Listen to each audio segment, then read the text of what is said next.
दोस्तों आज हम बात करने वाले हैं एक ऐसे शिप की जो टाइटैनिक से भी ज्यादा गहराई में छुपा हुआ है। क्या आप जानते हैं कि समंदर का सबसे गहरा हिस्सा कौन सा है? जी हाँ, वो है मैरियाना ट्रेंच। और ये शिपरेक भी उसी गहराई के पास है। और हाँ, अगर आपको भी समंदर के मिस्ट्रीज पसंद आते हैं और नई मिस्ट्रीज और हिस्ट्री सुनना चाहते हैं तो चैनल को सब्सक्राइब कर दें। तो चलते हैं और जानते हैं एसएस रियो ग्रैंडे की असल कहानी। दूसरी जंग में अजीम शुरू थी। एक तरफ जर्मनी, इटली और जापान थे जिन्हें एक्सिस पावर्स कहा जाता था, और दूसरी तरफ अमेरिका, ब्रिटेन और रूस अपने साथियों के साथ थे जिन्हें एलाइड फोर्सेस कहा जाता था।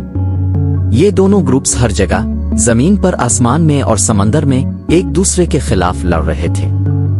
इसी दौरान एक शिप था जिसका नाम था एसएस रियो ग्रैंडे। ये जर्मनी का कार्गो शिप था जिस पर बहुत कीमती सामान था, जैसे रबर, कापर और टिन। ये सब जर्मनी की फैक्ट्रीज और वॉर मशीन्स के लिए बहुत जरूरी था। इस शिप का मिशन ये था कि ये सामान जर्मनी तक पहुंचे। लेकिन मसला ये था कि इस वक्त समंदर पर ज्यादा कंट्रोल एलाइज के पास था। अमेरिकन शिप्स और सबमरीन्स हर जगह जर्मन शिप्स को तलाश कर रही थी। इसीलिए एसएस रियो ग्रैंडे भी एक बड़ा टारगेट बन गया, क्योंकि इस पर मौजूद सामान जंग के नतीजे को बदल सकता था। जब एसएस रियो ग्रैंडे रवाना हुई तो सब कुछ आम सा लग रहा था। क्रू ने सोचा कि यह सिर्फ एक मामूल का सफर है, एक कार्गो और एक सफर। शिप पर बहुत कीमती सामान था, रबर, कापर और कोबाल्ट, जो जर्मनी की जंग के लिए बहुत जरूरी थे। लेकिन जैसे जैसे शिप अटलांटिक ओशन में आगे बढ़ती गई, हर तरफ एलाइड फोर्सेस की नजर थी। अमेरिकन शिप्स और सबमरीन्स जर्मन सप्लाई रूट्स पर नजर रखे हुए थे और कोई भी जर्मन शिप उनकी आंखों से बच नहीं सकती थी। क्रू को शायद ये अंदाजा नहीं था कि हर लम्हा कितना खतरनाक है। समंदर की बुलंद लहरों के नीचे धूप की रोशनी से दूर और अंधेरों में छुपा एसएस ग्रांडी अपना कीमती सामान लेकर जर्मनी की तरफ जा रहा था। लेकिन वो नहीं जानते थे कि ये सफर उनके लिए लास्ट साबित होने वाला है। एसएस रियो ग्रैंडे साउथ अटलांटिक के पानी में चल रही थी जब एलाइड फोर्सेस ने इसे ट्रैक कर लिया। दो अमेरिकन वॉरशिप्स, यूएसएस ओमाहा और यूएसएस जोएट, ने इसे टारगेट किया। क्रू ने शिप को बचाने की कोशिश की, लेकिन जब वो नाकाम हुए तो लाइफ बोट्स का सहारा लिया। ज्यादातर क्रू को जर्मन्स ने बचा लिया।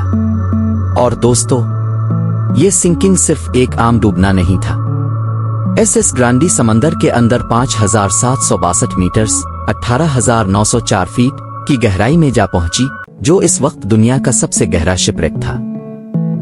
तकरीबन 80 साल बाद साइंटिस्ट्स और रिसर्चर्स ने एडवांस्ड सबमरीन्स की मदद से ये रैक लोकेट किया। ये एक साइंटिफिक डिस्कवरी थी, क्योंकि इससे पहले इतनी गहराई में किसी शिपरेक को एक्सप्लोर नहीं किया गया था। सबसे हैरत की बात यह है कि अब भी समंदर के इस अंधेरे हिस्से तक पहुंचना बहुत मुश्किल है। सिर्फ स्पेशली डिजाइन सबमरीन्स ही वहां जा सकती हैं। आम लोग, डाइवर्स, अब तक नहीं जा पाए। आज भी एसएस रियो ग्रैंडे समंदर की गहराई में अपनी कहानी सुना रही है, एक ऐसी कहानी जो हिस्ट्री और मिस्ट्री दोनों का हिस्सा है। अगर आपको ये वीडियो पसंद आई तो लाइक करें और हमारे चैनल को सब्सक्राइब करना ना भूलें। दोस्तों, एसएस रियो ग्रैंडे की कहानी आपको कैसी लगी? अपनी राय कमेंट बॉक्स में जरूर लिखें।